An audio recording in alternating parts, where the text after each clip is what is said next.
ऐका, दुसरी गोष्ट आता या ठिकाणी सर्व सामाजिक संस्था आहेत, जसं जिल्हा परिषद शाळा आहे, आरोग्य विभाग आहे, बरोबर. त्यानंतर सर्व डिपार्टमेंटच्या किंवा अनुदानित शाळा आहेत माध्यमिक, त्यांच्या पण समस्या तुम्ही जाणून घ्या. आणि दुसरी गोष्ट, जे सामाजिक कामं तुम्ही करताय लक्षात घ्या. अगोदर काय झालं त्याचा आढावा आम्ही घेणार आहे, पुढे काय करणार त्याचा पण आढावा घेणार आहे. पण हे जे काही दलाल आहेत, ठेकेदार, तुम्ही म्हणता झडपी देते हे देते ते कलेक्टर देतो, ते तिकडं इथं टक्केवारी चालणार नाही. काम 100 रुपये ते 100 रुपयाचं काम झालं पाहिजे. आपण शासनाचे 1 मिनिट मॅडम पण आम्हाला तुम्ही दाखवलं का ठेकेदार एखादा आतापर्यंत? मग कशाला कसं असं सोडायचं? मग 70,000चं बिल आपण लक्ष दिलं नाही, हा आपला गुन्हा आहे.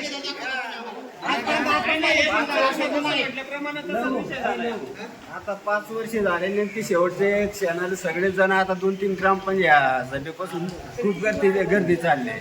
प्रत्येकाची समस्या आहे, बरोबर सर. आणि हेच 5 वर्ष सुरुवातीपासून आपण लक्ष द्या पाहिजे. ही चुकी आपली पण आहे, नाही का? ऐकून घ्या, फक्त ही चुकी आपली पण आहे ग्रामस्थांची. तुम्ही आता ही 1 कोटीची योजना आली, प्रत्येक लोक सांगतो आम्ही कोटी झाले, 90 झाले, 1 कोटी झाले. मी स्वतः पुरावा आहे. मी पण 5 वर्ष काम केलं होतं. 8 लाखामध्ये मी पाण्याची विहीर आणि पाईपलाईन पाण्याची टाकी सुद्धा बांधून दाखवतो. 1 कोटीमध्ये आपण लक्ष देत नाही.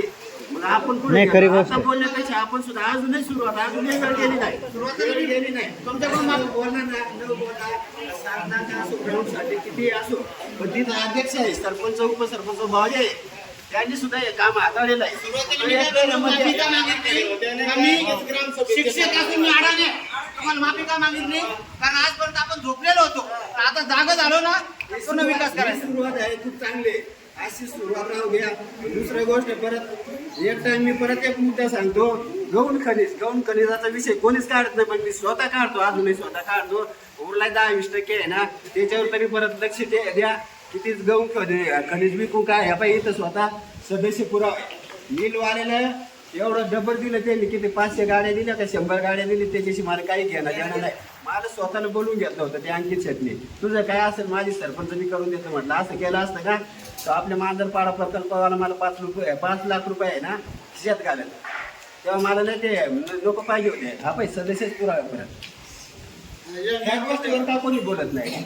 नाही, एक विषय आहे. आपला मुद्दा काय होता त्याच्यावर ग्रामसभेमध्ये चर्चा झाली होती का हा गौण खनिज बाहेर जाता कामा नाही. प्रत्येकाला कोणाला रस्ता बांध रस्ता असो, शिव रस्ता असो, कोणी घरा बांधल. आणि मॅडम हे बी बोलले होते त्या गौण खनिज बद्दल का जो मटेरियल त्याच्याबद्दल आपण पावती पाडू सांगतो बरं का, जल जीवन योजना आहे ना, जल जीवन तिथं सगळ्यात विरोध माझा अगोदर होता. मी धरणात जी विहीर आहे ना तिथं फिल्टरची आहे ना काहीतरी पाठपुरावा आपला स्वतःचा विरोध होता. फिल्टर बसवायचं बी मंजूर केलेलं होतं. सरपंच बोलतो ते जलजीवन मध्ये आपल्याला फिल्टर बसवायचंय, सगळं मंजूर करून आणलेलं आहे म्हणे. सारसाळ्याची पब्लिक येत आहे, सारसाळ्याची पाणी पुरवठा आपल्या विहिरीवर फिल्टर बसणार हे सुद्धा सांगितलं. पाणी पुरवठा सुद्धा माझ्या काळात झाला. एवढा विरोध होता. लक्ष्मण गांगोडे पुरावायचं होता, विहीर बांधून देत नव्हती तरी सुद्धा काम करून घेतलं आपण.